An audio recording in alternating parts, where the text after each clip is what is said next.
오늘 말씀드릴 제목은 말씀을 주야로 묵상하라. 아멘. 예. 여러분 로마서에 보면은요, 그 사도 바울이 이 죄와 씨름하는 모습이 로마서 7장에 나오는데요. 거기 보면은 내가 원하는 선은 행하고 싶지만 선을 행하려고 하는 마음은 있어요. 마음에 내가 죄를 짓지 않고 선하게 살려는 마음은 있는데 그것을 원치 않는 죄를 자꾸 행하는 그 또 다른 나의 본성이 있다라는 거예요. 그 둘과의 싸움에서 이 사도 바울이 뭐라고 하면 오라 나는 공고한 사람이다 그래요. 누가 이 사망의 몸에서 나를 건져내랴 하고서 이 답답함을 표현해요. 여러분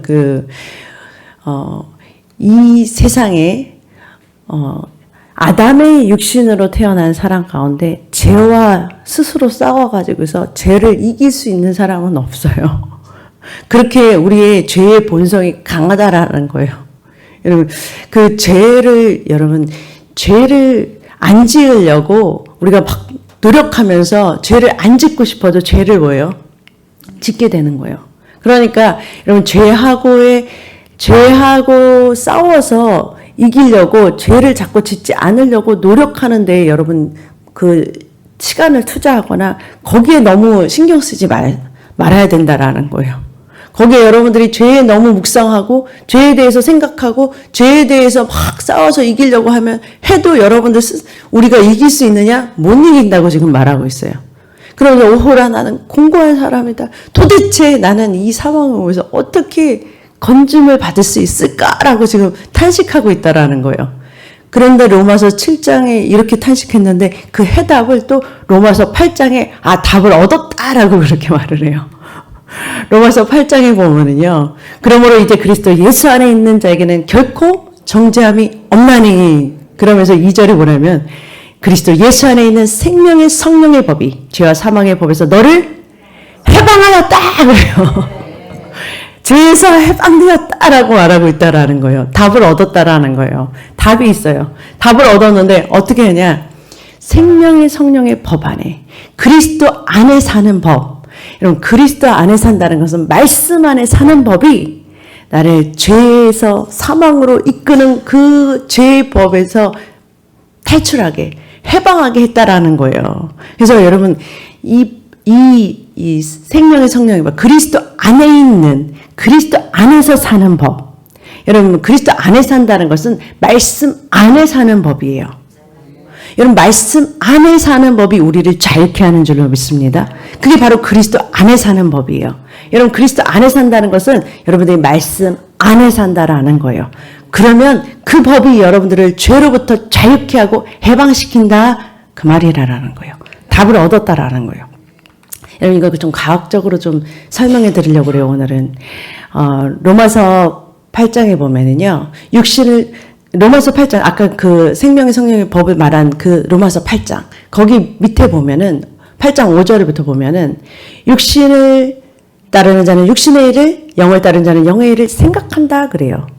그러니까 어떠한 것을 생각하느냐에 따라서 그 법에 하나님의 생명의 법에 불복하기도 하고 죄의 법을 따르기도 한다라는 거예요. 그래서 어떤 것을 생각하느냐가 굉장히 중요하다는 것을 지금 얘기하고 있다라는 거예요. 그래서 여러분 어떤 것을 생각하느냐에 따라서 여러분들이 죄를 짓지 않을 수도 있고 하나님의 법을 따라가서 사는 사람이 될 수 있다라고 지금 말하고 있다라는 거예요.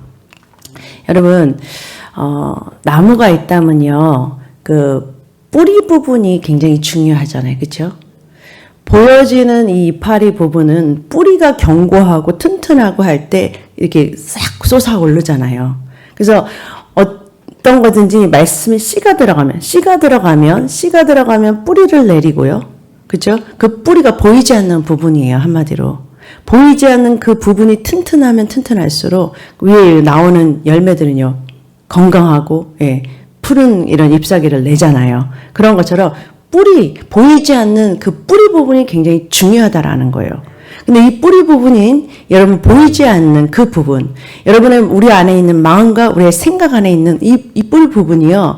여러분 우리로 하여금 되게 중요한 부분인데 여기서부터 여러분들이요 건강하고 하나님 말씀으로 여러분의 모든 이 생각과 이런 이 마음이 전부 다 이 말씀에 일치한 생각으로 바뀌게 되면요 저 위에 나오는 열매들은요 저절로 그러니까 이거는 그냥 저절로예요. 그러니까 여러분의 그냥 이 안에 있는 것, 내 안에 있는 이 뿌리 부분인 이 나의 생각과 이 안에 있는 내 속사람이 하나님 말씀 안에서 강건케 되고 건강하고 그러한 말씀과 일치한 생각을 갖게 되면 밖으로 보여지는 여러분들의 행동의 열매들은 죄를 안 짓으려고 노력하지 않아도 저절로 보여요. 죄를 안 짓는 그런 행동과 모습으로 변화되어 있다는 말이에요. 그러니까 제일 중요한 부분은 바깥의 어떤 행동을 바꾸려고 하는 게 아니라 어떤 열매를 바꾸려고 막 체인지하려고 거기서부터 노력하는 것이 아니라 여러분 안에 있는 속에 있는 뿌리 부분에 해당하는 여러분의 속사람의 부분을 바꿔나가야 된다라는 거예요. 그것이 되게 중요하다라는 거예요. 거기가 바뀌면 여러분의 영 안에서부터 여러분의 혼에 여러분 생각과 마음이 이런 감정들이 바뀌기 시작하면 이 바깥으로 보여지는 열매는 그냥 저절로 나오는 거예요. 나타나는 거예요. 그러니까 여러분은 그 부분을 노력하는 것이 아니라 저 안에 있는 것을 여러분 말씀 가운데서 생각하는 사고로 바꿔나가셔야 된다라는 거예요. 그것이 굉장히 중요하다라는 거예요. 그래서 성경의 로마서 8장에 뭐라고 하면 그 하나님 말씀 안에 사는 법 그것을 말해서 육신의 생각은 사망이요. 생각을 육신적으로 하면 그냥 사망인데 하나님의 말씀에 정렬된 영의 생각을 하면 생명과 평안이다라고 답을 거기서 줬다라는 거예요. 그래서 여러분의 생각이 바뀌어야 된다라는 거예요. 그래서 바뀌려면 여러분 이거 바뀌는 것이 굉장히 중요하다고 지금 얘기를 하면서 이 생각 부분을 지금 말하는데 이 나무 뿌리가 여러분 잘 보이면 이렇게 나무까지 이렇게 뿌리 부분 보이죠? 요 뿌리하고 우리 머릿속에 있는 이 신경세포랑 똑같이 생겼어요. 나무 뿌리처럼 이렇게 생겼잖아요. 그렇죠? 이 하나님께서 우리 머릿속에 있는 신경세포를 꼭 그 뿌리처럼 만들어 놓으셨어요. 비슷하게. 그렇죠? 네, 나무 뿌리처럼 생겼고 이게 바로 신경세포예요. 이 신경세포들이요. 우리 몸에 얼마나 많냐면요. 여러분 머리카락이 10만 개라면 이 신경세포는요. 1000억 개예요. 엄청 많죠. 네. 근데 이 신경세포들을 연결하는 이 시냅스라는 것은 100조 개가 된대요. 엄청 많아요. 그러니까 다시 말하면 이 신경세포들은 이렇게 나무가지처럼 이렇게 생긴 게 신경세포고요. 시냅스는 저렇게 불빛 반짝반짝반짝 하는 거 있잖아요. 그게 뭐냐면은 이 신경세포들을 연결하는 거예요. 연결하는 역할을 하는 게 바로 시냅스예요. 그런 걸 하나님께서 엄청나게 많이 만들어주셨어요. 근데 저게 무슨 역할을 하냐면요. 여러분 우리 몸에 있는 신경세포들이 그것이 변하거나 바뀌는 게 아니라 이 시냅스를 통해서 서로 연결을 시켜줘서 발달이 돼요. 그러니까 한마디로 말하면 여러분 예를 들면 자전거를 타는 사람이요. 자전거를 처음에 못 타죠. 그래서 처음에 못 타다가 이렇게 계속 계속 이렇게 타는 연습을 훈련하고 자꾸 타다 보면 어떻게 돼요? 잘 타는 사람이 되잖아요. 그래서 어떻게 나중에는 그냥 이렇게 한 손으로도 자전거 타고 막 이렇게 잘 타는 사람이 되죠. 그죠? 운전도 그렇잖아요. 처음엔 막 못 타다가 나중에는 그 밸런스나 이런 것들을 감각적으로 막 익히잖아요. 저절로. 그런 것들이 반복적으로 함으로 인해서 내 안에 있는 신경세포들이 서로 연결이 돼서 우리 몸에 있는 근육들 모든 것들을 다 움직여가지고서 잘할 수 있는 사람으로 만들어낸다라는 거예요. 그 운동선수들도 똑같아요. 그러니까 피아노도 뭘 친다, 음악을 한다 이것도 계속적으로 반복할 때 그것들이 모든 신경들이 이렇게 서로 이렇게 연결을 시켜가지고서 잘하는 사람으로 만드는 거예요. 근데 행동도 그렇지만 이제 뇌과학에서 뭘 발견했냐면 사람이 생각만 해도 저 시냅스가 서로 이렇게 연결이 돼 버린다는 것을 발견하게 된 거예요. 그러니까 꼭 행동을 반복하는 게 아니라 똑같은 생각을 반복적으로 할 때도 똑같이 저 세포가 착착착착 서로 붙어서 이렇게 생각이 커지게 한다라는 거예요. 이해가 되세요? 이해가 안 되시면 또 듣고 하셔가지고 이해를 한번 하시면 과학적인 사고로 이것을 하나님께서 우리 몸도 하나님이 만드셨잖아요. 그렇게 쉽게 할 수 있게 한마디로 말하면 여러분들이 계속 똑같은 것을 반복할 때 그것이 쉬워지게 만들으셨다라는 거예요. 그것이 생각도 여러분들이 같은 생각을 반복하게 되면 그 생각을 하기가 너무 쉬워지게 만들었다라는 거예요. 하나님 그렇게 우리를 만드셨어요. 몸 자체를. 그래서 여러분들이 어떠한 사고로 생각하느냐, 말씀의 사고에 일치한 생각을 계속할 때 그 생각이 점점 쉬워지기 시작한다라는 거예요. 그렇게 만드셨다라는 거예요. 그게 하나님께서 우리를 만드신 구조라는 거예요. 그래서 사실은 이건 과학적으로도 증명이 됐는데요. 우리의 뇌가요, 우리는 보통 이제 나이가 들면은 점점 우리의 뇌가 뭐예요? 발달이 떨어진다고 생각하죠. 그건 여러분들이 그렇게 생각을 넣어서 그래요. 실제로는 그렇지 않대요. 내가 점점 이렇게 내가 그렇게 믿고 그렇게 생각하기 때문에 그렇게 되는 거지 그렇게 되는 게 아니래요. 여러분 이 택시 기사들을 가지고서 이렇게 기억력에 대한 이 실험을 했대요. 그랬는데 내비게이션을 사용하는 그런 택시 기사와 내비게이션 없이 그냥 하는 택시 기사 이분들의 뇌를 비교해 봤는데 어느 쪽의 뇌가 기억력을 기억하는 해마 이 뇌 부분이 발달했을까요? 그렇죠. 내비게이션을 바라보지 않고 이 머리를 사용하시는 분들이 훨씬 더 기억력적인 해마 이쪽 부분이 머리 쪽이 발달했다라는 거예요. 그 연구 결과가 나왔어요. 그래서 영국은요 굉장히 저 도로가 복잡하대요. 근데 그래서 영국 택시 기사들이요, 이 도로를 다 외우기 때문에 머리가 굉장히 좋대요. 저쪽 부분으로. 길에 대해서만큼은. 어느 부분을 발달시키느냐에 따라서 굉장히 밝아지는 거예요. 무슨 말인지 알겠죠? 그러니까 여러분들이요, 똑같은 말씀을 계속 반복해서 한다. 반복적으로 한다. 그것은 여러분들에게 뭐냐면 그 말씀 가운데 생각하는 사고를 길러내버리는 거예요. 말씀 가운데 생각하는 것들이 막 시냅스가 연결이 되면서 나는 뭐예요? 말씀대로 생각하고 그 다음에 그 말씀은 나를 지배하게 되고 그 생각대로 내 행동이 나오게 돼 있는 그러한 사람들이 된다라는 거예요. 그래서 뭐냐면 생각은 그 사람의 이 인격을 바꿔버리는 거예요.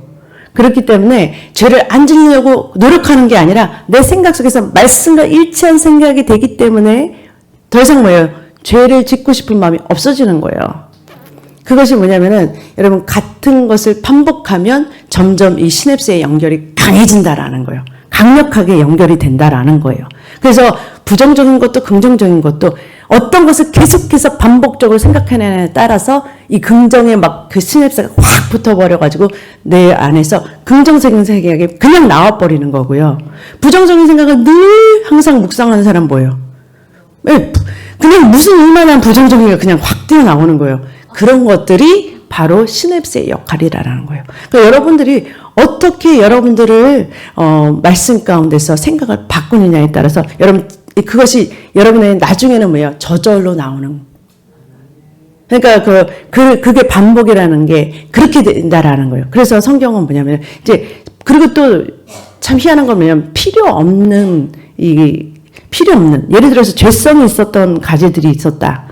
죄를 추구했던 가지들이 있었는데 더 이상 이제 나는 사용하지 않아. 그러면요, 자기가 알아서 이렇게 가위로 잘라내듯이 잘라낸대요. 우리의 뇌 속에 있는 신경세포가. 그냥 기억을 지워버리는 거예요, 그냥. 참 고맙죠? 하나님 이렇게 만드셨대요, 우리를. 이거는 뇌과학자들이 지금 과학적으로 지금 증명해낸 건데, 여러분, 그래서 하나님께서 뭐라고 그러냐면, 너희는 하나님의 말씀을 계속 주야로 묵상하라, 이 말씀을 하세요. 복 있는 사람은 하면서 시편에 이렇게 말하잖아요. 오직 여호와의 율법을 즐거워하며, 하나님의 말씀을 즐거워하며, 그 말씀을 주야로 계속해서 묵상하는 자다. 그러면서 3절에 그는 시냇가에 심은 나무가 철 따라 열매를 맺고 잎사귀가 마르지 않고 그가 하는 모든 일이 다 형통하게 될 거야. 여러분, 말씀에 따라 생각하고 말씀에 따라 행하면은 그냥 형통의 길이에요. 근데 그렇게 못하는데 말씀을 주야로 묵상하면 여러분 하나님의 말씀을 계속 뭐예요? 여러분의 마음에 심으면 이거 반복이에요. 반복돼야 된다라는 거예요. 여러분은 하루의 삶 속에, 여러분 바쁘잖아요. 안 바쁜 사람은 아무도 없어요. 저도 이렇게 항상 이렇게 책상 위에 있어서 말씀을 묵상하는 것처럼 그렇지 않아요. 저도 하루 종일 뛰어다녀요. 운전하는 시간도 많고, 그리고 아이들 돌봐야 되는 시간, 뭐 이렇게 가정일을 해야 되는 시간, 그 시간들 속에서 저는 뭐냐면 귀에다가 말씀을 꼽는단 말이에요. 여러분, 그 시간 틈나는 시간마다 뭐예요? 말씀을 그냥 꼽아요. 그러니까 꼽는다는 게 제가 죄송해요. 말씀을 듣는다고요. 말씀을 듣는 시간을 갖는단 말이에요. 여러분, 그 시간을 하나님과 대화하는 기도의 시간으로 만들든지, 주님을 예배하는 시간으로, 찬양하는 시간으로 만들든지, 여러분 항상 뭐냐면 그 시간을, 그 짧은 시간들을 여러분들이 하나님의 말씀을 묵상하고 하나님과 가까이 하는 시간들로 바꿔내셔야 된다라는 거예요. 그것들이 계속 뭐예요? 삶에서 반복돼야 돼요. 그게 되게 중요한 거예요. 여러분, 요 시간 한 시간을 주님께 조금 드리고 나서 나머지 시간은 세상 말 듣고, 세상 말 하고, 세상적으로 생각하고, 여러분, 이거요, 시냅스가 안 바뀌어요. 여러분들 그것이 더 좋아요. 세상이 더 좋아요. 그런데 점점 여러분들이 계속 이것들을 반복하게 되면, 여러분들 보면 그러한 사람들로 어느 순간 바뀌어 있어요. 제가 생각나는 것이 아니라 하나님의 말씀이 자꾸 생각나고, 그런 이 하나님께서 우리의 뇌의 구조와 이런 모든 몸의 시스템들을 그렇게 만들어 버리셨다는 거예요. 그런 축복의 하나님 구조로 하나님의 말씀을 계속해서 반복하게 할 때, 그래서 성경은 계속해서 뭐냐면은 하나님의 말씀과 일치한 생각을 할 수 있도록 하나님의 말씀을 한 번만 듣는 것이 아니라 계속해서 주야로 묵상하라. 밤이고 낮이고 하나님의 말씀을 떠나지 말라 그러세요. 여호수아 1장에도 이렇게 말해요. 여호수아에게 너는 내가 너에게 명령한 그 율법을 다 지켜 행하고 우로나 좌로나 치우치지 말라. 그래야만 어디로 가든지 너가 형통할 거야. 하나님 말씀을 떠나지 말라라는 거예요. 8절, 이 율법책을 내 입에서 떠나지 말게 하며 주야로 그것을 묵상하라. 그러는 거예요. 그러면 여러분 묵상하게 되면 우리의 행동이 바뀌게 된다라는 거예요. 하나님의 말씀에, 왜냐면 뿌리 있는 부분이, 여러분, 깊은 우리 안에 있는 잠재의식 속에 하나님의 말씀이 속끼리 뿌리를 내려서 쭉 뿌리를 내리기 시작하면요. 우리는 말씀에 의해서 사고하는 사람들이 되고, 그 사고는 우리의 행동을 낳게 만들거든요. 우리는 그렇게 행동하게 하는 사람들을 만들거든요. 그러면 어떻게 되냐? 내 길이 평탄하며 내가 형통하리라. 하나님께서 축복하는 길로 가게 된다라는 거예요. 그러니까 여러분들이 어찌하든지 하나님의 말씀을 여러분 안에 심고 또 심어서 정말 시간이 나는 대로 정말 하나님의 말씀을 여러분 안에 심는 데 집중하시기를 주님을 축복합니다. 그럴 때 여러분의 삶이, 여러분들이 하나님께서 인도하시는 그러한 하나님의 형통한 길로 주님 말씀이 여러분들을 인도해 가실 줄로 믿습니다. 기도하겠습니다. 사랑의 하나님 감사합니다. 은혜의 하나님 감사합니다. 하나님의 말씀 가운데서 오늘도 하나님의 말씀을 묵상하면서 하나님의 말씀으로 우리의 안을 채워서 정말 주님께서 기뻐하시는 그러한 하나님 아버지, 그러한 주님이 그러한 삶을 살 수 있도록 하나님 하나님께서 인도하시고 함께하여 주실 줄로 믿습니다. 감사드리며 사랑 많으신 예수님의 이름으로 기도드립니다.